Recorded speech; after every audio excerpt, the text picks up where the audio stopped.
winning streak has been of late for factory Ducati superstar Marc Marquez. If things go his way this weekend, the maths are starting to get very simple as far as the 6 times MotoGP World Champion are concerned. Basically, this weekend here in front of his home crowd, plenty of them already gathering, as you can see from these live pictures here in Barcelona. If Marc outscores brother Alex by 10 points or more this weekend, and then quite remarkably, he could set himself up for his first match point when we head to Italy's Adriatic coast in Misano next weekend.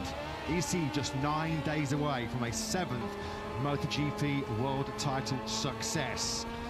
That's coming, that's inevitable. It's just a matter of when he will get the job completed. As mentioned though, he needs 10 points or more over brother Alex this weekend to set himself up to maybe win the championship at the Misano World Circuit. Marco Simoncelli next time out. He comes to Barcelona bang in form. 2 weeks ago in Hungary, a memorable first visit to Balaton Park, a sprint victory, another Grand Prix victory from pole position for the number 93. 2 wins which were probably Marc at his most comfortable throughout the whole of 2025. He made it look so easy, didn't he, last time out? He's expecting maybe a tougher competition here this weekend. The Aprili's we know go very well here. Pedro Acosta has found top form once again. Pecco Bagnaia, a double winner here in Barcelona last season. So he's expecting maybe a little bit more fierce opposition to his hopes of continuing, as we mentioned, this phenomenal winning record, which is moving on to 455 points, 175 clear of brother Alex. Having the pleasure of talking you through all of this morning's action and throughout the weekend, as always, Matt Burton, Lewis Sotheby in the commentary box, Jack Appleyard down in pit lane. There we go, Lewis. The maths, as we mentioned, are starting to get pretty basic, aren't they? If Marc outscores Alex by 10 points this weekend, then it'll be match point numero uno in Misano next time out. Which in recent form, Marc Marquez is more than capable of doing. Of course, Marc Marquez has been scoring on average a maximum 37 points in recent times. Ever since the Grand Prix of Aragon, he is undefeated. In the last 5 Grand Prix though, Alex Marquez is averaging just 10 points a weekend. If that trend continues over the next 2 Grand Prix weekends, Marc Marquez will win the World Championship next weekend. It's up to Alex Marquez to try and stop him, and Marc Marquez, to his credit, and I believe him when he says it, says he doesn't necessarily want to win the World Championship next weekend, because it means something will have gone badly wrong for his brother. Yeah, Alex has had a bit of a slump of late, hasn't he? Of course, let's not forget he did lead the World Championship after that breakthrough first victory in front of his home crowd in Jerez. Since then, though, in the last 9 Grand Prix, he has lost 176 points to Marc. And just to give you an indication of just how difficult recent times have been for the Gresini racing rider, in just the last 3 Grand Prix, Marc has outscored Alex by 92 points, which has seen a massive swing in the pendulum at the top of the World Championship. Pecco Bagnaia, Lewis, well, nothing to flash to talk about his results last time out in Hungary. He had a shocking Friday, a pretty dismal Saturday, but some potential shoots of recovery on Sunday. As mentioned, 9th in the Hungarian Grand Prix.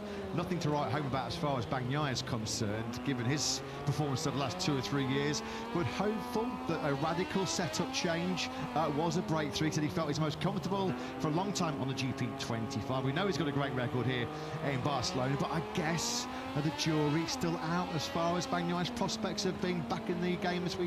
Well, Bagnaia said it himself, and the words that I was also going to say when I heard that Pecco Bagnaia found something in Hungary. Let's find out how he goes in the sprint first tomorrow afternoon before we truly begin to herald Pecco Bagnaia as a force once again at the front of MotoGP. Jorge Martin certainly was. Last time he came here, won the World Championship at the Solidarity Grand Prix of last season. The greatest day of Jorge Martin's life. Fair to say there have been some darker days since then, but the evidence of Hungary a couple of weeks ago certainly leads us to suggest and believe that these glory days might well be on the way back once again for the reigning champion. Well, there's been some more than bumpy bumps in the road, haven't there, since that great day here last November. Spoke to him about it in the pre-event press conference yesterday, where he said, yeah, it's emotional to come back to the scene of the greatest day of his career, the greatest day of his life, when he won the World Championship here last November. But he said memories are memories, no sense in living in the past. living in the present and looking forward, and plenty to look forward to at the moment as far as the Aprilia rider is concerned. What a ride it was by Martin last time out at Balaton Park. Hard to overtake at Balaton. Nobody told Jorge Martin, 16th on the grid. He started the Grand Prix and he was charging through the field to an excellent 4th place. Great race pace. And as we mentioned so often, Lewis, once he figures out qualifying, once we see that explosive one-lap speed return for Jorge Martin on the Aprilia, well, the rest had better watch out, because he's going to be in the game, no question. Because single lap pace and just explosive speed has for so long been Jorge Martin's greatest strength, and the Aprilia historically has gone very well here. Aleix Espargaro's done quite a bit of winning around here in the last couple of years. You just saw a brief glimpse there of Maverick Viñales. We welcome him back here this weekend, although his medical condition, of course, having recently dislocated his shoulder, will be reviewed after this free practice 1 session. And we also welcome back, while we're covering up a bit of housekeeping, LCR Honda rider Somkiat Chantra, who we haven't seen since he scored his first World Championship point in MotoGP all the way back at the Dutch TT in Assen in late June. Of course, a legacy of a serious knee injury. Let's cover off some other business. Well, the football transfer window has been very, very busy of late, and so has MotoGP's transfer window as far as 2026 is concerned. Not too many movers, but lots of contracts, and lots of teams have been getting some business done behind the scenes in the build-up to this Barcelona Grand Prix. We just saw there on screens Frankie Morbidelli, VR46 racing rider. Frankie confirmed this week he's signed up for 2026. Was he ever really going anywhere once the Pedro Acosta rumours died down a few weeks ago? Of course, the original the founding member of the VR46 Academy, Johann Zarco, well, he becomes our first current rider in MotoGP to have got himself a deal for the new 850cc Pirelli tyre era. Zarco confirmed at LCR Honda for 2026 and 2027. I say current MotoGP rider, of course, Toprak Vazgatlioglu, current World Superbike champion, will be here in 2027 for sure. Luca Marini has also put pen on paper to extend his contract with the factory Honda squad into 2026. And, well, Jack Miller, of course, I was just going to say, how can we forget Jack Miller? He has been confirmed, finally. Big relief as far as the Aussie is concerned. Prima Pramac Yamaha finally made their call. There's going to be some stoppy competition in their team next year between Toprak Vazgatlioglu and Jack Miller. Of course, what all that means is, unfortunately, the Portuguese fans up for Miguel Oliveira. At the moment, Oliveira currently out of MotoGP, linked with, I think, Yamaha's World Superbike team, linked with maybe a test rider role at Aprilia. But it's been a busy week behind the scenes, Lewis. Certainly has. Plenty of contracts being signed, and what was particularly interesting is, as you mentioned, only Johann Zarco of those announcements we've had in the last week or so confirmed beyond next season, and it does feel as if we are geared up for the silliest of all silly seasons this time next year. It's probably going to start this winter, isn't it, with riders already trying to jockey for position and secure themselves the best possible seat on the grid for that regulations reset in many respects for 2027, with the shift to 850cc bikes, reduction in aero, of course, and move across from Michelin to Pirelli tyres. Of course, all of the great and good in MotoGP contract up at the end of 2026, so some riders may well be confirmed for next year, but we're expecting plenty more changes over the next 12 months as we gear up for that new era of MotoGP. Pit lane open, green light flashing at the end of pit lane, which means we're underway then in this 15th chapter of 2025. Just a little bit more housekeeping to cover off for you. Aprilia, well, they have 5 riders out on circuit this weekend because Lorenzo Savadori, their test rider, is back in action this weekend. And HRC have expanded ranks as well. Aleix Espargaro, now 36 years of age, is Aleix. No surprise that he would have marked this one down as a potential HRC wildcard for their test team, given the fact that he's a double sprint winner here, a Grand Prix winner here at his beloved home circuit. Of course, grew up so close. Here is Aleix on screens right now. Like Maverick Viñales, he too will need a medical review post FP1. We were hoping to see Aleix Espargaro a couple of weeks ago representing the Honda test team in Balaton Park, but he was declared unfit. A couple of brakes fractures in his back after a nasty cycling incident. He's expected to be in a lot of pain, so with Viñales, Aleix also will be monitored immediately after this opening session. Yeah, I have to say, given the nature of the injuries, I was slightly surprised when I saw the confirmation that Aleix Espargaro was racing here. I feel like if this was any other Grand Prix but the Catalan Grand Prix, his beloved home Grand Prix, Aleix Espargaro perhaps wouldn't even be here. This was, of course, one of the great days of Aleix Espargaro's career, and for Aprilia in MotoGP when he led home that factory RSGP 1-2 in 2023. Of course, a weekend when he did the double for Aprilia and was joined by his children on the podium. Yeah, what a day that was for Aprilia, their first and only as yet 1-2 for the Nawali factory. Of course, it was 12 months earlier when it was one of the worst days of Aleix's Grand Prix career, right here in front of his home crowd. He went back to nearby Granollers, somewhat red-faced, didn't he, after miscounted laps. Thought he had finished second, and eventually took the checkered flag in 5th place. A mistake that you only make once as a rider in your Grand Prix career. Now, I know that Jack has been asking Lucio Cecchinello for quite some time now about Johann Zarco's future, so I'm sure both of them are quite relieved that we can cover that one off now, because Johann tied up on a new and thoroughly deserved 2-year contract with the LCR Honda team. Good morning, Jack and Lucio. Down to you guys. Yeah, good morning to everybody. As you guys said earlier in the programme, lots of contract news, lots to cover off this morning. Lucio, the first to get the chance to chat to. As the guys said, excellent news. Johann not only signing for next year, but one of our first riders to be confirmed for this new era of MotoGP in 2027 as well. Given his performances, I don't think it's a surprise to anybody. That 2-year deal, I imagine, a reward for all of the work he's done since arriving at Honda. Yeah, correct. Especially, I think that HRC has also evaluated his experience. It's very important that also thinking about 2027, when all MotoGP machines will be different. Very important for HRC to have an experienced rider like Johann, and I think that the final decision to let Johann stay in our team is because they clearly evaluate that we have a bond, we have already a relationship that works very well. We are personally, we are very happy. All inside of the team, we are very happy to continue with him, and yeah, that's the news. Obviously, there was a lot of talk, particularly around Le Mans time, about the possibility of him moving to the factory team. He's the top Honda in the World Championship, the only Honda rider on the podium, the only Honda rider to take a victory. How close was a move to the factory team? Honestly, we've been discussing about it with Honda, and Honda made clear that from now, and it's already now, but even more for the future, the philosophy will be Honda is Honda. There is no wall between the two teams. There is no technical differences. We have sometimes different tasks with different paths to test. That's the reality. But definitely, you know, they are very pleased with the level of our technical work, with, you know, how we work with Johann.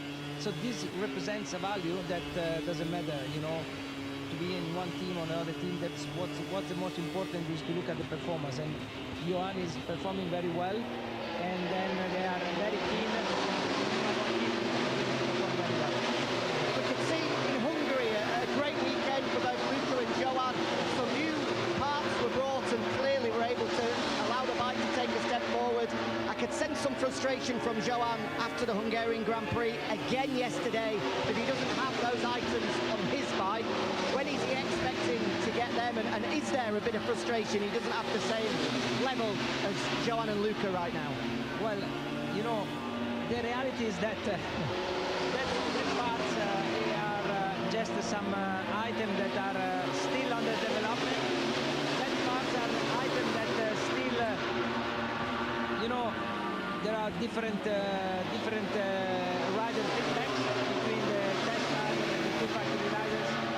And at the moment, HRC prefer to have Johann, you know, fully concentrate on the package that allowed him to score more points compare any other HRC rider. So we don't want to add more variable at this stage. So definitely, whenever we prove 100% that those parts are confirmed going better, we will get this for sure. This is for sure. But at this moment, you know, Honda is clearly targeting to improve the results, to get more points for the World Championship Constructor, for the World Constructor Championship. So they really wish that to not add any variable to catch up result. But Joe, thank you for your time in this incredibly noisy pit lane. We'll chat to you throughout the weekend and hopefully get an update on Somcat as we go for Alpha. Thank you so much. Yeah, thanks so very much, Jack. Thanks as always to LCR boss Lucio Cecchinello. Yeah, parts of Zarco's deal, it was in the press release, and they seemed at pains to stress the point that Zarco's 26 and 2027 contract with LCR Honda, it is direct with HRC, and there was a line that was pretty notable in the press release which did say that he will be effectively, in terms of technical support, on par with both Juan Mir and Luca Marini in the factory team. He will get updates as and when both Mir and Marini do as well. So it seems like there's been a step up in the support incoming for Johann Zarco, which I think was pretty crucial. As Jack mentioned there, he does seem to have got a little bit down the dumps of late as he's seen the factory bikes accelerate development, kind of reflecting the results as well of late. No top 10 in 7 since the British Grand Prix at Silverstone, and that was only a best of 12th in both Assen and the Red Bull Ring in Austria. Only one seat unconfirmed then now for 2026, and it does involve LCR Honda, and it's all looking like, unfortunately, as far as Somcat Chantra is concerned. Good news, he's back on the RC213V here in Barcelona this weekend. The bad news is it looks like he's going to be out of MotoGP next year. Now, we spoke to Jorge Martin yesterday and said, we're ready, we're waiting for you at turn 5, and he has not disappointed. This is the iconic, it is the shot of the season as Jorge Martin just checks out the paintwork, just makes sure they've not missed a millimetre on the curve on the inside of turn 5. It was such a popular, iconic shot last year. The Hollywood A-lister Will Smith got involved on Instagram, putting it out to his millions of followers. So thank you very much, Jorge. I think we just basically leave our camera there, don't we, at turn 5 and wait for Jorge Martin. He did not disappoint. Yellow flags are out, and it's Jack Miller not celebrating his Prima Pramac Yamaha renewal with the best possible start here in Catalunya. A rather frustrated trudge through the gravel track for the Aussie. Yeah, he's down at turn 10, end of the back straight. You can just see the alternative track layout in the back of the picture. That's when the yellow flags have come out. So Jack Miller, who, as we now know, will be spending a lot of time on board that Yamaha in the next 18 months or so, unfortunately, has jumped off it early on in this session. Yeah, that turn 5 that we saw Jorge Martin getting his shoulder down at a few moments ago played quite a big role, didn't it, in last year's Catalan Grand Prix weekend. Of course, we saw Pecco Bagnaia crash there on the last lap of the sprint when he had a gold medal practically around his neck already. Handed away victory. He was the third rider, wasn't he, famously in the sprint last year, to crash out of the lead. And then, of course, he passed Jorge Martin there to win the race the following day, and then gave himself, or gave the track, a bit of a hand gesture to say that we're all even now. He settled the score with turn 5. Of course, Bagnaia taking the first of 2 victories here in Barcelona last year.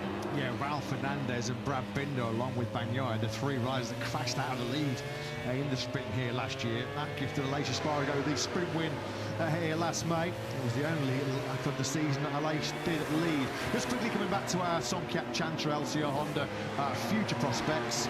Well, Chantra, I don't think this is going to come as any great surprise to Somcat himself. The big rumour, just a matter of when this will be announced. Diogo Moreira, who's currently lighting up the Moto2 World Championship, seems like he's a nailed-on shoe-in for Johann Zarco's teammate slot next season.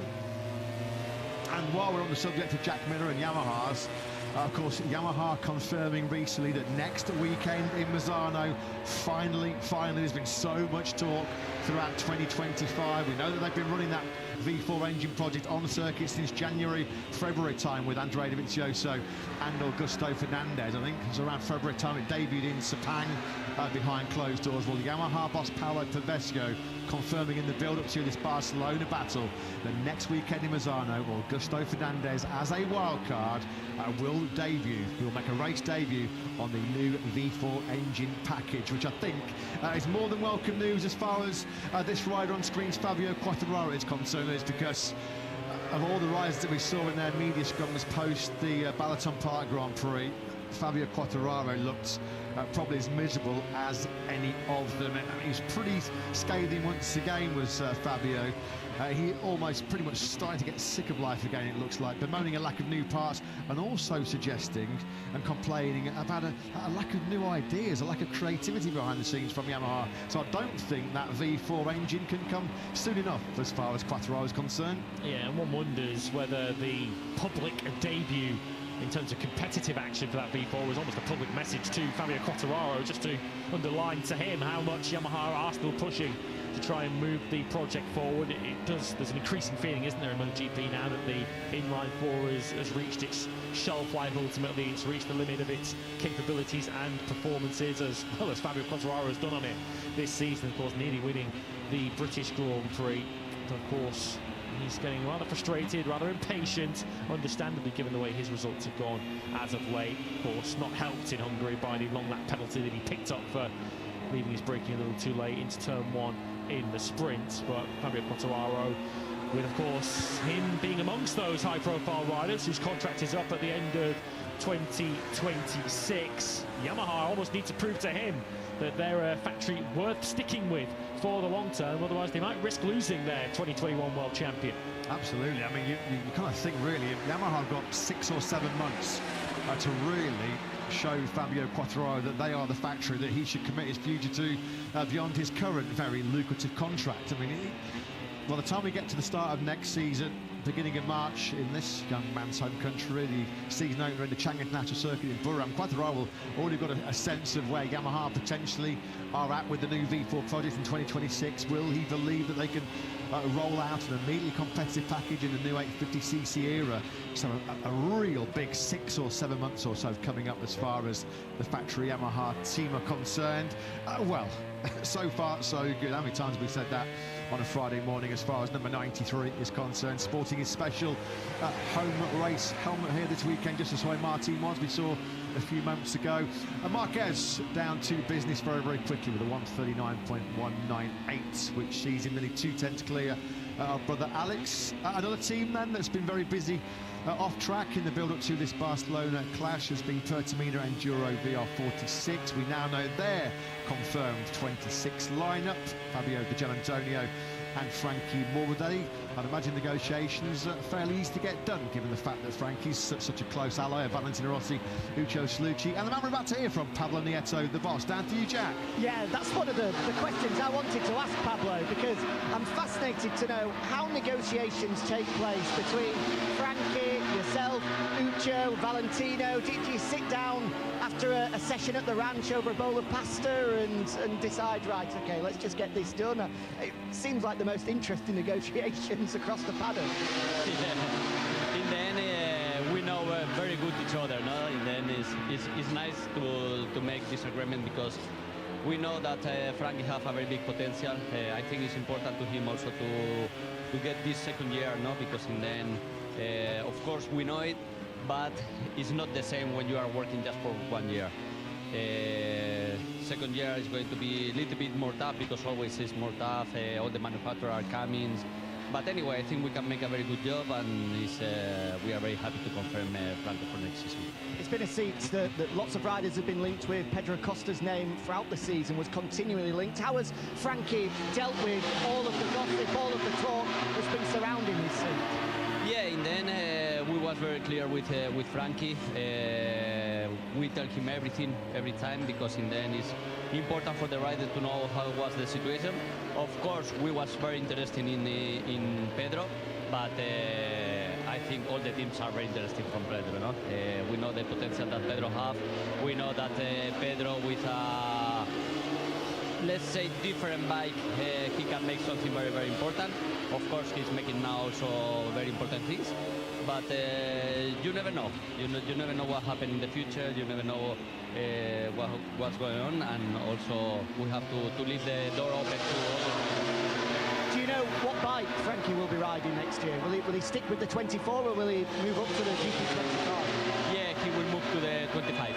Is that a concern, given the inconsistencies we've seen across the board this year? I know it's leading the World Championship, but I'm sure Pecco, I'm sure Didier, you've been able to see inside the box. It's been very difficult to get the bike in a consistent place throughout the year.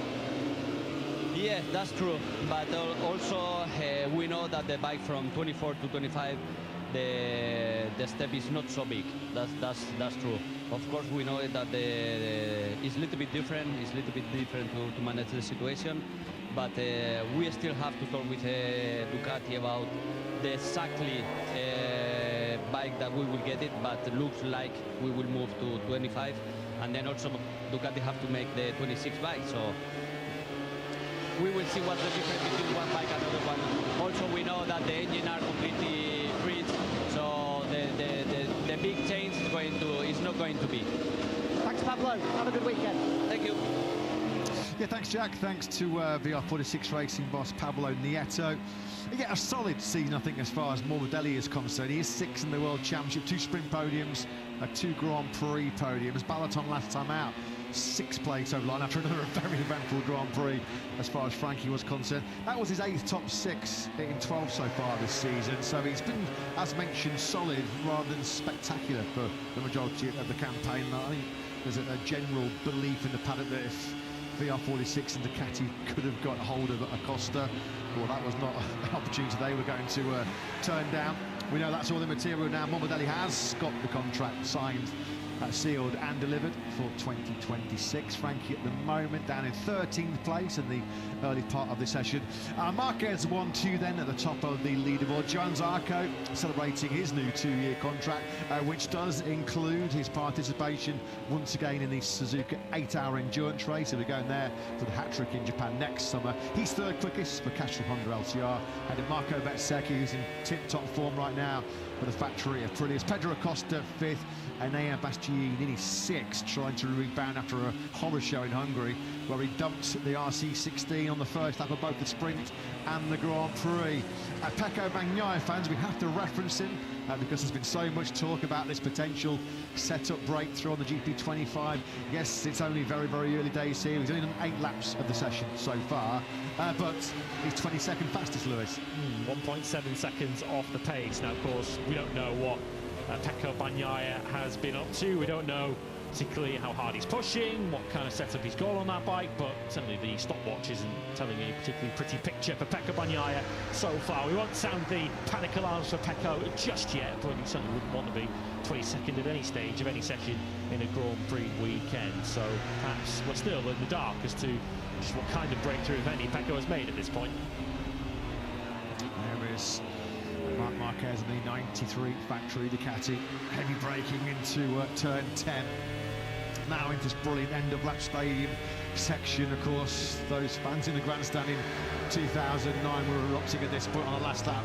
Epic showdown between Valentino Rossi and Jorge Lorenzo. Looking back then to the factory Yamaha of Quartararo, he's just outside the top 10 right now in 11th place. 139.198 is the early benchmark we've seen thrown in by the rider we're looking at on screens right now. Marc Marquez now they'll go up to top gear, approaching 360 odd kilometers an hour now. Let's have a little pause. We're going to ride on board with Fabio Quartararo.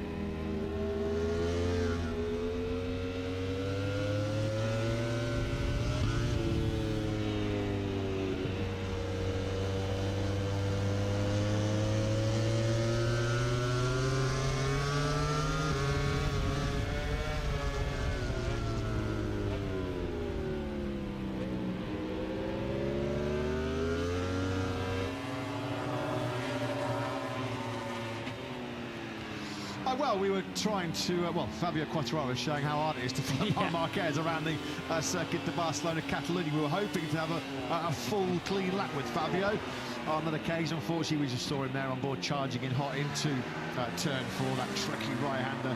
Second gear, just under 100 kilometers an hour. If we set yourself up down the hill into turn 5, the most crashed out corner in Catalunya. Turn 5 is that real nasty downhill off-camber braking zone, which has caught out the very best here previously. Into 10 we go then with Marc Marquez. The big question coming into this weekend is we're trying to figure out when will be the next opportunity for anybody to beat Marc, such has been his domination over the last couple of months or so. Good to see Maverick Vinales. It's early days, of course, as far as Maverick's concerned, but we haven't seen Maverick in race action since Assen, have we? Unfortunately, they crashed in that wet Q2 session in the Sachsen. There was a bolted return at the Red Bull Ring in Austria. This bodes well though, Lewis, because we know that damaged left shoulder is probably going to be a problem for Maverick throughout the remainder of 2025. He's without surgery complete. He's just got to grit his teeth and get on with it. But 10th at the moment, already in the 39s. That looks pretty promising. Yeah, no signs at this stage that Maverick Viñales is limiting his mileage either. That was the key thing a couple of rounds ago when he made his return. He could barely do more than 4 or 5 laps before having to pull in due to the pain and discomfort. Well, continuing our theme of riders secured and confirmed for next season, that brings us neatly to Prima, Pramac and Jack Miller. Let's get the words of his boss and boss for next year, Gino Borsoi with Jack. Yeah, trying to tick off all of our news coming into this weekend during this morning session before we get stuck into the rest of the weekend. Gino, looks like you're going to have some fun next year. Jack Miller, Toprak Razgatlioglu, there are plenty of fans at home that are excited about that partnership. Well, for sure we can have a good fun next year, especially if you try to create a new show like a stopping session at the end of FP1, not only start session. If you are able to create something like this, I think we are able also to win the championship straight away with these two guys. In terms of Jack signing on for another year, how much has his experience with the V4, with Ducati, with KTM proved in the end in getting the nod ahead of Miguel? Well, honestly speaking, as you can imagine, was a really tough and difficult decision from our side. For that reason, took a lot of time. They have a great value. Both of them have a great value. They are fast. They have a lot of experience in the factory for a bike. Both of them rode with a V4 engine in the past. So, I mean, both of them have more or less the same value. But at the end of the day, you have to take a decision. They will be important from now to the end of the season also to help us to understand more about, let's say, some items that we need to carry on for next year with a new bike, of course. But at the end of the day, as I said before, you have to take a decision. The decision was made in the last 3 days. We decided to go with Jack Miller, and we're happy for that. I'm for Miguel because he's a great guy, good rider. He have a lot of experience. He also is a good person, a good rider. That can help us to let's say, to improve the performance of the bike. But on the other side, we have Jack with a bit more speed, and honestly, he's in a bit better situation in terms of position of the championship. So difficult, tough, and we made a decision yesterday, and the decision was for Jack. Looking at next year, Jack is going to be the only rider in the Yamaha family with that experience that we speak of.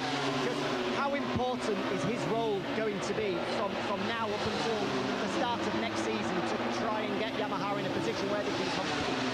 Yeah, but he have experience. He know Ducati world, actually. He know KTM world, both bike with a V engine. And also he need to help Toprak to be fit in a really short time. We have to also have another chat on the other side of the garage where Toprak need to understand tire, need to understand our world, different competitor bikes. So a rider with a lot of experience, Jack, can help this kind to really, let's say, go for in a really short time and be ready as soon as possible. As soon as possible, MotoGP is difficult. As soon as possible could be mid-season. Let's see how is, let's say, good and fast to understand our world. But I'm expecting Toprak in a good position from middle. Yamaha testing here in Barcelona on Monday, I believe. We then have the Misano test as well. When's Jack going to get his first chance to try the V4? It's something that I don't know. They are testing on Monday, sure.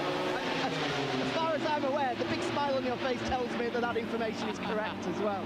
I have no information, but for sure we can see the bike on the Misano weekend. When do you fly to Misano?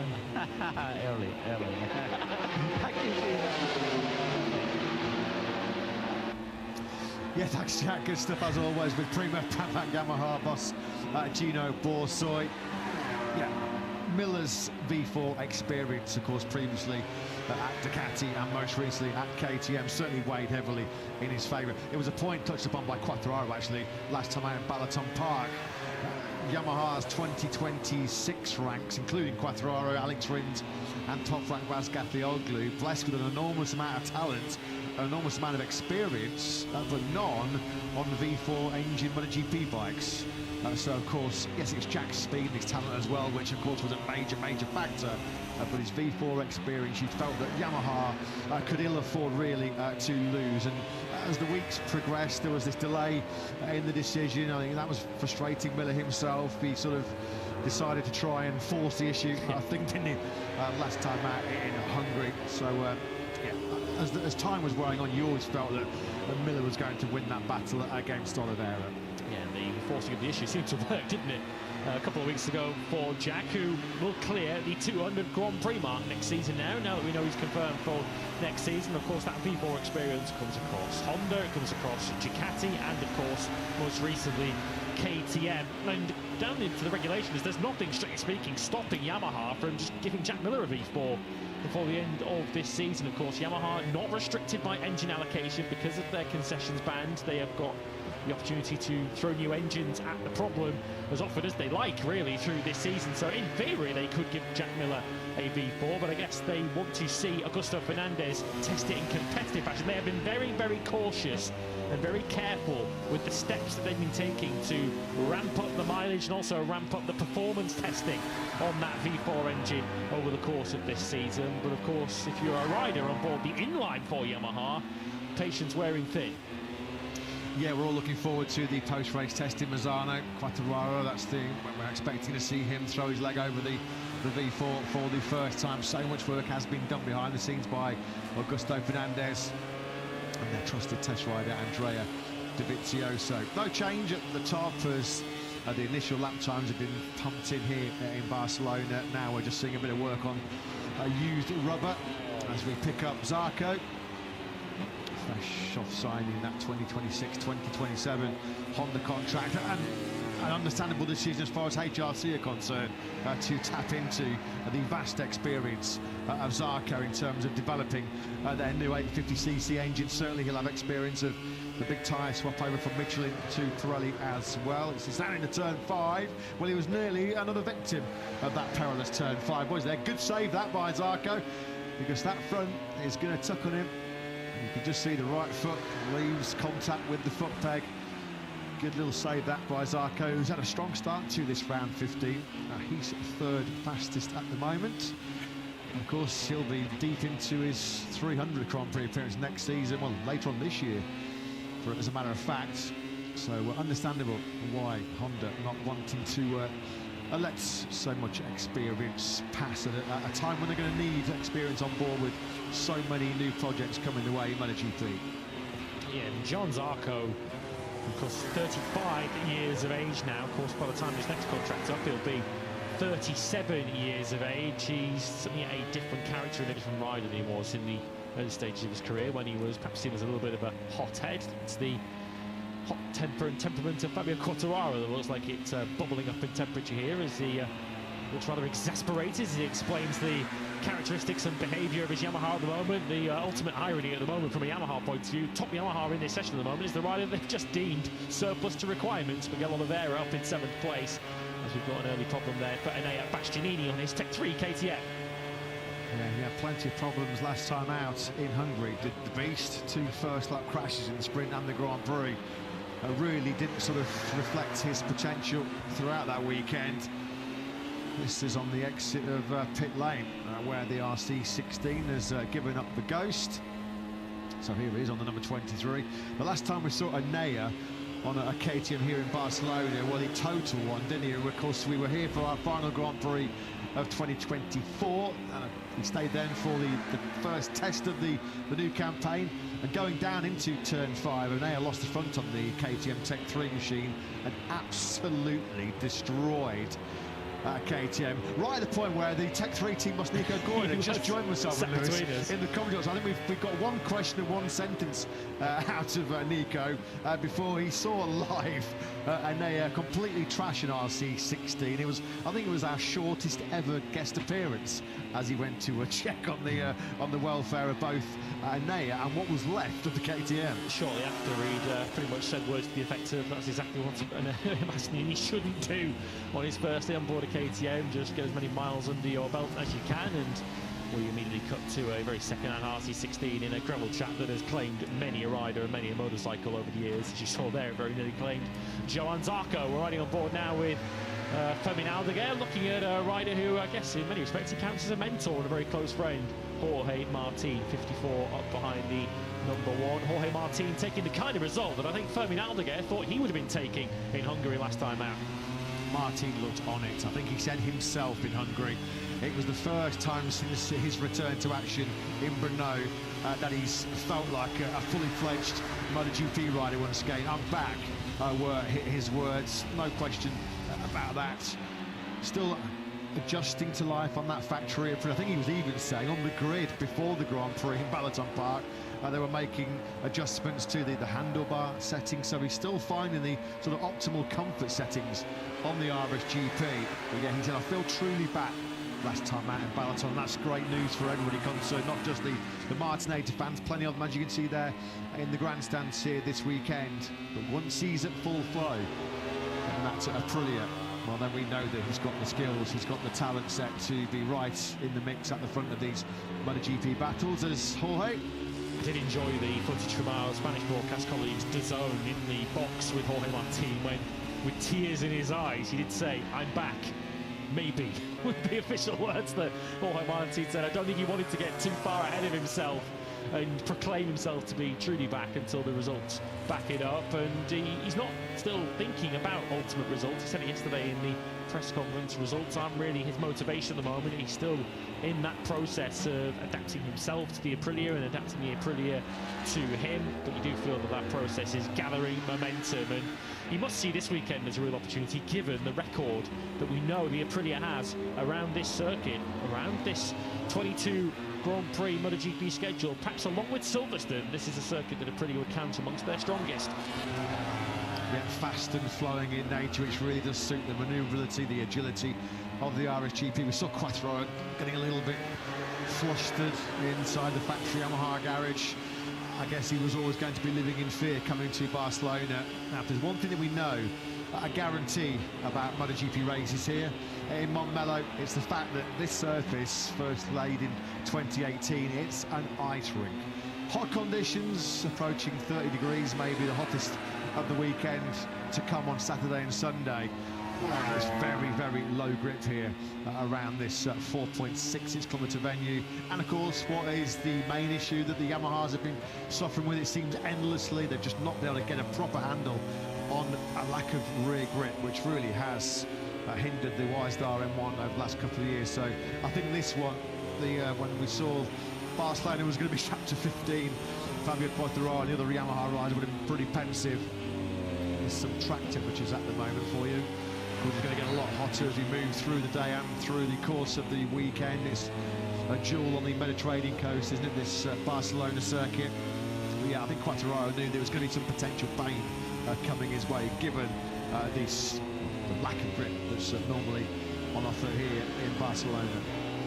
Jorge Martin then into turn 10, and it's around about here on the racetrack, just over to Jorge Martin's right, exactly there where he pulled over and produced the iconic celebration, shattering the ice box last year as he proclaimed himself as the Martinator and the new world champion in MotoGP. Surely at that more point he never would have imagined that the next 12 months would have panned out the way that they have. Right from the very start of pre-season this year in Sepang, it all started to go on for him with that crash 14 laps into the Sepang test. Of course, a second crash, of course, whilst training for what we thought was going to be his return to action at the only Grand Prix in Bahrain. Then, of course, the very painful and public crash in Qatar, which cut his season short after just 4 rounds. Spectacular shot this, going through turn 13, the fastest turn around this Barcelona circuit. Then you sort of drop down the hill into turn 14, full commitment from Aldeguer and Martin into that third gear right-hander. About 125 kilometres an hour. We've seen some flashbacks in the build-up to this Catalan clash this weekend. Marc Marquez on the Barcelona going into the Catalunya corner, turn 14, where he lost the front about a dozen times, didn't he, on the RC213B that day. One of the more spectacular saves of Marc's career. He's got a fairly lengthy back catalogue of spectacular saves. Back with the Martinator there. This is now going through turn 9, third gear through there, about 130 kilometres an hour. Then into this tricky, heartbreaking zone for turn 10. Good overtaking opportunity here in Barcelona, this one. But you've got to be precise. Just as Jorge Lorenzo a few years ago when he cleaned out Valentino Rossi, Maverick Vinales. He went full wrecking ball, didn't he, on that occasion? Did the number 99. Fortunately, turn 10 slightly different than it was back in 2019 when it was a dead stop hairpin. It's slightly more rounded and flowing at this point, but it's still a fiendish corner to get right. Very, very easy to get wrong. As we now take a look at the Trackhouse Aprilia of Raul Fernandez, who was in tears here a year ago when he crashed out of the lead at the Tissot Sprint, recognising just what a huge opportunity had passed him by. And although it's fair to say Hungary was not one of his stronger weekends, it has been a pretty strong run of form through the summer months for Raul. Yeah, unfortunately that Balaton DNF ending a run of 9 successive points finishes. The last 6 pre-Hungary had all been top 10s as well. So yeah, just a little bit of a bump in the road as far as Fernandez's late run of form has been concerned. Well, we've just solved that mechanical issue for Enea Bastianini. At the moment, he is on fresh rear rubber, a new medium rear tyre for the Beast. We're seeing him at the moment put together a pretty strong lap. Alex Rins and Ralph Fernandez, who we're looking at right now, they're both out on new front and rear tyres. So Fernandez is going to make a big leap, yeah, 18th up to 6th. With the caveat that he is on fresh rubber, both front and rear. 139.771 though, pushes the Trackhouse rider up into the top 6. Alex Rins also climbs 10 places with his fresh rubber. He's just under the 100-second barrier, 39.9 for him. So factory Yamaha's now 12th and 15th. Top Yamaha is still Miguel Oliveira up in 9th as we now pick up Bastianini on a fully functioning RC16 KTM this time, and he's now up behind Frankie Morbidelli into the final couple of corners. VR46 Ducati leads Tech 3 KTM, 21 ahead of 23. Bastianini perhaps getting a little bit held up here now behind Frankie Morbidelli, who is not on fresh rubber, we don't understand. Bastianini is, and he lifts him up, even with that delay in the final sector, into the top 3. He's got his mojo back, the Beast, hasn't he? He's starting to really come to the fore on that KTM RC16, although I guess it's a case of beware of the Beast in Barcelona here this weekend, because he's been at the spot of some rather, well, the centre of some controversial issues in the last couple of years. 2023, of course, he instigated chaos at turn 1, wiping out Zarco, Alex Marquez, Bezzecchi and the Gian Antonio, himself suffering hand and ankle fractures, which ruled him out of the next 3 Grand Prix. And then I remember last year in the Grand Prix where he went on a one-man protest. What's happened here to loss of low aero? Yeah, saw some debris on the back straight moments ago, and it's one of the winglets that you can see there is making a bid for freedom on the 79 Trackhouse Aprilia. And yeah, I noticed it when we saw Jorge Martin coming into turn 10 about 2 minutes ago. It settled just off the racing line, so Dunning and Marshall will be too keen to run out onto that part of the racetrack at the moment. As long as it stays off the racing line, I think they'll wait until the session is completed before they go and retrieve that. Yeah, can we have our aero back, please? We'll track our MotoGP all the same right now. Just quickly went back to the Beast's performance here last year, where he went on a one-man protest against the FIM MotoGP stewards, didn't he? He was given a long lap for initially cutting the course at turn 2. Ignored it, so he was given a double long lap. Ignored that, so he got a ride through. Completely ignored that, and the outcome was a time penalty for not complying with the ride-through post-race, but I think equated to 32 seconds. So, yeah, more penalties, and a World Cup final was Old and Air going through. So I think he would just be looking for a sort of a normal and clean weekend finally here in Catalunya, because on the last couple of occasions it's been anything but. He fought the law, and the law very much won on that occasion last year, and of course he had some other choice words for Aleix Espargaro at the end of the Grand Prix, the Solidarity Grand Prix, right at the end of last year, when he was perhaps a little bit puzzled by Aleix Espargaro's motives in their particular battle for position. And Aleix Espargaro, it's fair to say, had some choice words right back in his direction again. Costa is looking good, been a permanent fixture in the top 10 so far this morning. He feels that this will be the first real big opportunity to find the true benefit of the new KTM Aero, which they fitted for the first time at the Red Bull Ring in Austria. Of course, Austria and that most recent visit to Hungary, very compact, tight, short layouts. Barcelona, a complete contrast. You couldn't get a more contrasting venue to Balaton here than this circuit, the Barcelona-Catalunya. It's fast, it's technical, and that new aero, you feel, the new downforce, will be giving them a lot better performance, certainly in turning in the fast sections, turn 3, sort of turns 9, turn 13 and 14, as well. I think Acosta will be hoping to make some bigger gains with that new aero, or certainly feel bigger gains than what he perhaps would have felt over the last couple of Grand Prix. He's currently in 7th place, just improved actually down to 139.532. All the KTMs up for the mobile in this session. Maverick Vinales now up into 2nd on a 39.3. Brad Binder 5th, 39.4. Acosta 39.5 in 7th, and then Bastianini also on 39.6 in 8th place. So all 4 of the KTMs up inside the top 8 at the moment. But despite the fresh rubber that's been thrown in, no one at the moment can get on terms with Marc Marquez's 139.1 that he set very early in the piece. And Bagnaia in a bit of bother. Yes, it's only FP1, it's only the first session of the weekend, but nevertheless, he would not have expected, I don't think anybody would have expected, to see only Sonkiat Chandra on his first taste of a MotoGP bike since late June in Assen, and a pretty test ride of Lorenzo Savadori behind him. Bagnaia has not been anywhere near the 39s. At the moment, he's sort of stuck in the mid-40s. He's 1.3 seconds at the moment behind his teammate Marc. We know he'll be doing a lot of sort of work on worn tyres, but I think we expected a little bit more. As Pedro Acosta then finds the first 138 of the morning. A 138.979 has put the KTM star into P1. Jack, what's going on the Bagnaia side of the factory Ducati garage? Yeah, there was some kind of issue for Bagnaia. I wasn't able to decipher exactly what was going on. Unfortunately, I couldn't manage to grab a word with Davide Cardoxi. He was busy in the middle of all of it, just trying to work out himself, but as a result of it, I had to spend quite a bit of time in the garage.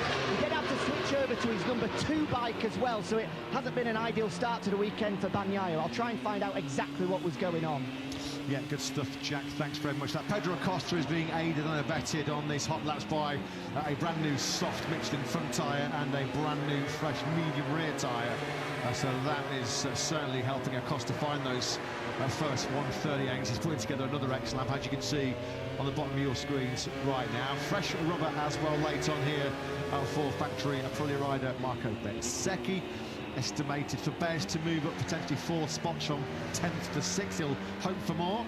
Aleix Espargaro has just got 8th on the factory Honda. Bezzecchi, it's a funny one. The Aprilia record here is very good. Bezzecchi's record is very poor over the years at this Catalan circuit. Best of 9th, which he took in the Solidarity Grand Prix at the end of last year. But Bezzecchi looking to lift himself up from his current 10th place in this session. He climbs 2 places up into 8th as Acosta set to extend his advantage over Marc Marquez.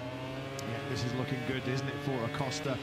A potential 38.6, 38.7 maybe in the offing here. Zarco has just pinched 2nd place.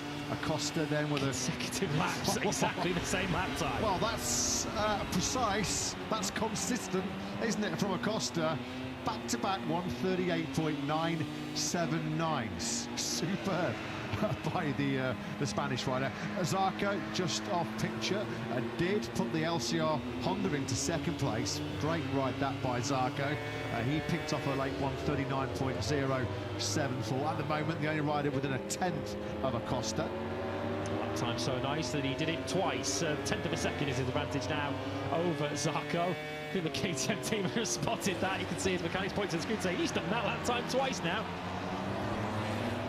Yeah, Brad Binder's crew looking at the screens there, and they're going to find their man up into 7th place. Binder then with a 139.494. Just sees him take the checker flag as he stands at the moment in 7th place. Binder has had his issues on Friday afternoons getting himself directly through to Q2, which is such a game changer as far as your weekend is concerned. Spoke to someone's crew yesterday and they were saying that very point, we've just got to find a way to get more out of a soft tyre, particularly on Friday afternoons. Let's go and find out what's been going on with Pecco Bagnaia then so far this morning. Jack, back down to you. Yeah, Davide Todozzi, I don't know if I believe him. He went for the classic electronic issue on the #1 bike. It always seems to be those pesky electronics whenever you speak to engineers. It's never anything bigger than that. But he did confirm he's had to switch on to his #2 bike. But did stress the fact that Bagnaia has done the entirety of this session on a single set of tyres, so Todozzi not in any way concerned of his man being down outside of the top 20. Yeah, thanks very much, Jack. Oh, darn those mystery electrical faults. Once again, so Bagnaia finishes in 23rd place, but there are mitigating circumstances, an issue with his #1 bike, and he has spent the whole of that session on the same rubber. Although, we have to say, so did his teammate Marc Marquez, who was able to lap 1.4 seconds faster. So, yeah, not an ideal start as far as Pecco's concerned. He doesn't look too perturbed as he waves to the Spanish fans on the outside of turn 12. That was a solid start, more than a solid start as far as Marc Marquez is concerned. He'll be very happy with his morning's work. His best work coming very, very early, as it so often does. Lap 4 of 19, a 1:39.198 puts Marc safely and pretty comfortably inside the top 3. Yeah, Marc Marquez's last lap of the session as he took checkered flag on 19 lap old tyres was a 1:40.020. That is still half a second quicker than anything Pecco Bagnaia did this morning. But Pecco Bagnaia, as mentioned earlier on in the session, won't be pressing the panic button just yet. We will get a firm idea of just what kind of shape this man is in the 1 hour practice session later on today.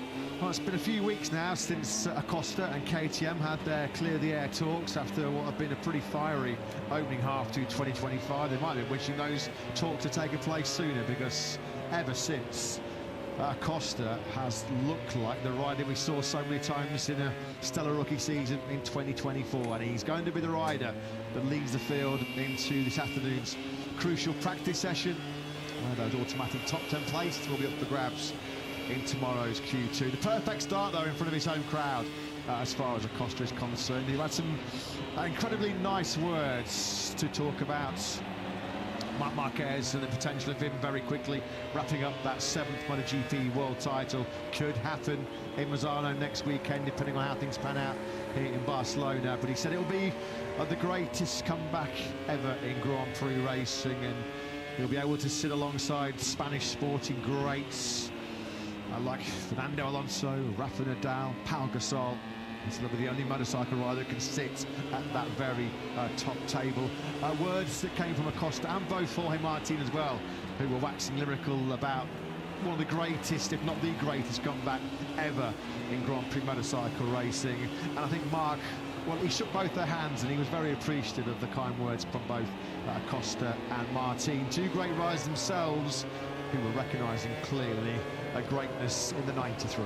Some would argue that Marc Marquez has already done enough to put himself in that kind of company from a sporting point of view.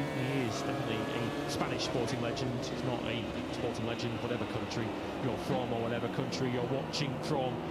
But if he can, and it looks like he's potentially just a week away from wrapping up that 7th MotoGP World Championship, it will move him into perhaps a different stratosphere altogether, as to perhaps make an even stronger case to be the greatest Grand Prix motorcycle racer of all time and potentially one of Spain's greatest ever athletes. Yeah, when you look at his CV so far in 2025, it's utterly astonishing. 23 victories in 28 races, undefeated since May the 25th at the British Grand Prix at Silverstone. There have been 10 double wins already, double wins in our last 7 outings. This incredible winning streak that started at his beloved Motul and Aragon. He has never looked back from that moment onwards. That's why he's been able to establish what is a commanding 170-point lead in the World Championship. We knew Marc was going to be good. We knew he was going to pose a big threat on a factory Ducati. Of course, he made his factory Ducati debut in the Barcelona test here last November. But even in Marc's own wildest dreams, I don't think he could have envisaged it panning out quite as good as it has. can you imagine if he does win the championship in Misano next weekend? We've still got 6 rounds and over 200 points to fight for in 2025. Just that gives you a clear indication of the pure and utter dominance that Marc has been able to display. Well, from round 1, when he did the clean sweep, the pole position, the sprint win and the Grand Prix win on his factory Ducati debut in Buriram. The writing was on the wall from the get-go. Yeah, you can only, I guess, point at the Grand Prix he's left on the table. Really, Marc Marquez handed those to his opposition. Silverstone perhaps being the exception to that on what was a slightly unusual afternoon in very cool conditions. But Marc Marquez was going to win in Austin had he not crashed and handed victory to his teammate Pecco Bagnaia. And we'll never know whether he was going to win in Jerez, but he certainly would have been fighting his younger brother Alex for it. Practice start session is underway, and of course this is one of the longest runs from start line to turn 1 of the entire calendar. It's downhill too on the way down into turn 1. That first corner here in Barcelona is a magnet for trouble, as we've seen over the years. So not only are they practicing their launch off the line, but also practicing where they're going to brake for turn 1 in the sprint tomorrow afternoon. Yeah, already in excess of 250 kilometers an hour by the time you grab a handful of front brake going into the first corner. So yeah, we're always kind of breathing a sigh of relief when everybody makes it safely through. That's a tricky right-hander. Marc Marquez was being mobbed by fans who were lucky enough to get pit lane access here yesterday. 15 deep they were outside the factory Ducati garage just to catch a glimpse of their hero. Some of them were in tears when they sort of first clapped eyes on the 93, who is a superstar in this part of the world. Pedro Acosta, well, that practice start was as good as his performance in that FP1 session, because it was bang on, it was spot on, wasn't it? Brilliant launch away there by Acosta on the factory KTM. A 1:38.979 was his best time of the session. Did it twice, of course, as well. He'll be hoping to qualify on that front row. If he makes a start like that, you're going to be going some to deny Acosta the whole shot in the sprint tomorrow and the main Grand Prix on Sunday. Yeah, because of course, perhaps the biggest reason why Pedro Acosta didn't ultimately push Marc Marquez closer in Hungary last time out was that qualifying crash where he launched his KTM in the direction of one of our cameramen at turn number 8, and he was fortunately absolutely A-OK and uninjured. But Pedro Acosta in the last couple of Grand Prix, really, because you'd have to say the same about Austria too. He had the pace to qualify a little higher up the grid than 7th. He's qualified there in the last 3 Grand Prix now, and has had the pace to challenge for the podium at the very least. So Saturday morning is certainly the key session from an Acosta point of view. Yeah, still on occasion the victim of a bit of exuberance of youth, isn't he, Acosta?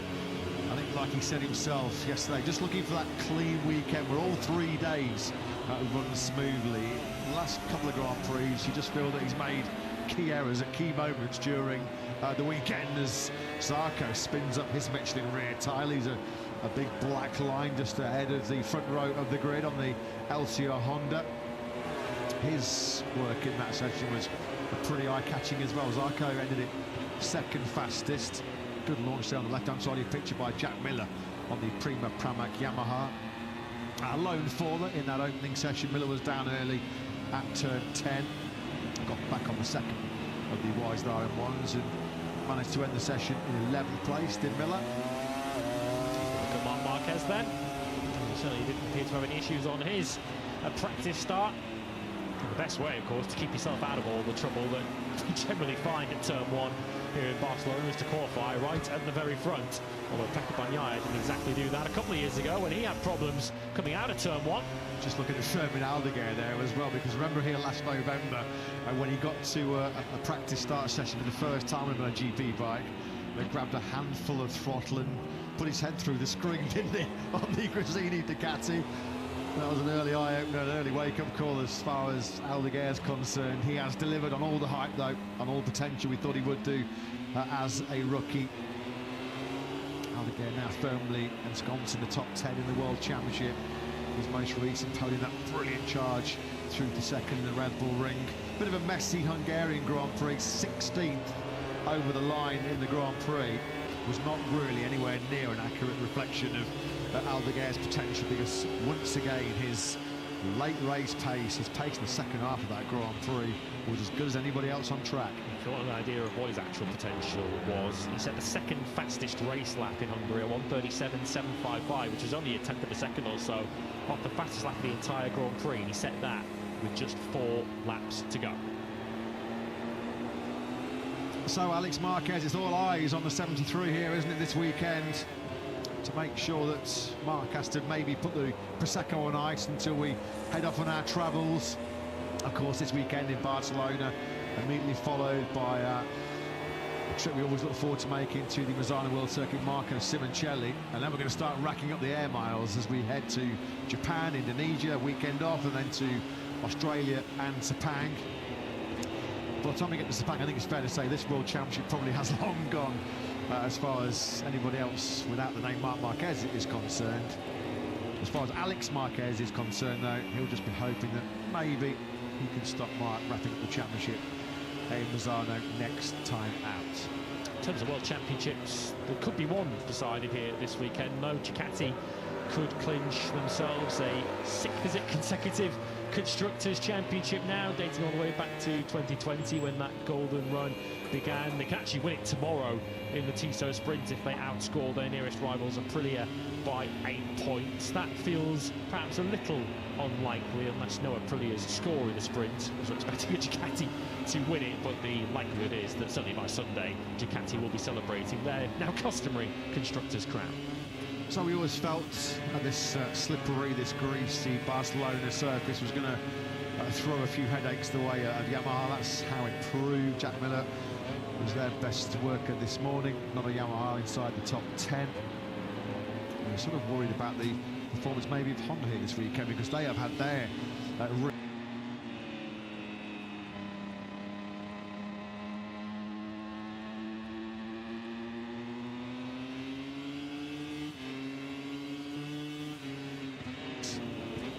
it's a pretty strong start as far as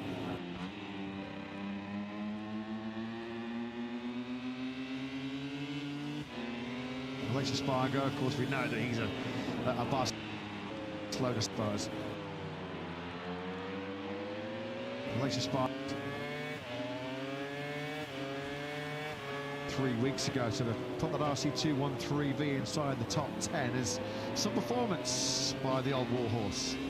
Yeah, no surprises when I tell you which bike is fastest in a straight line through the speed traps.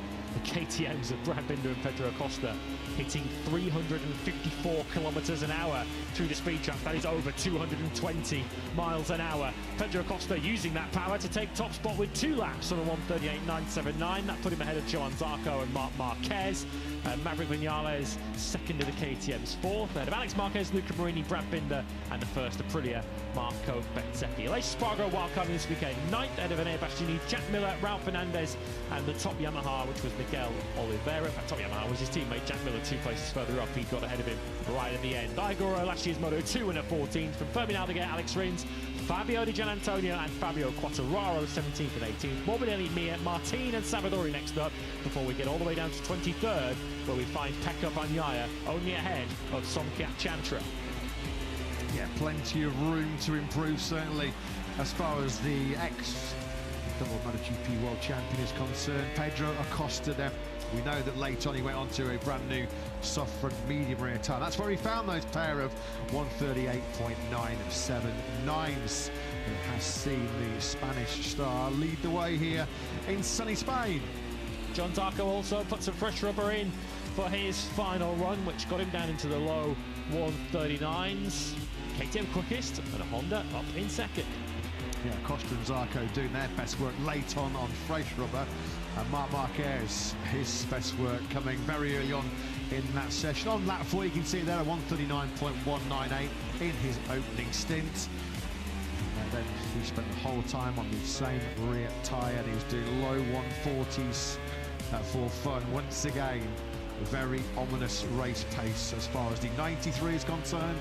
Well, understandably, given his recent injuries, Maverick Vinales did the fewest laps of anyone in that session, but he did still put in 14, the fastest odd dimension you can see there, 1:39.368.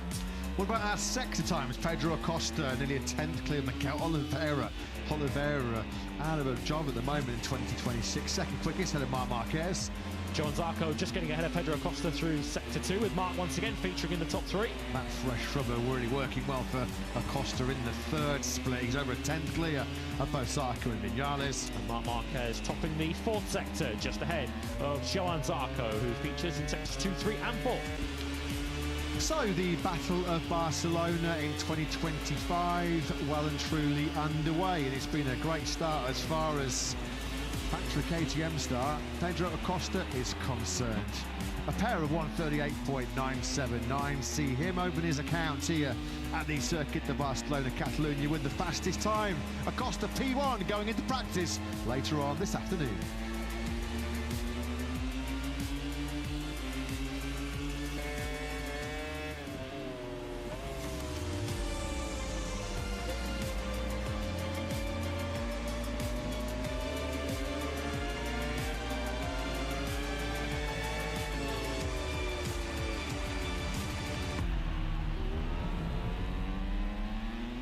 The most exciting sport on earth.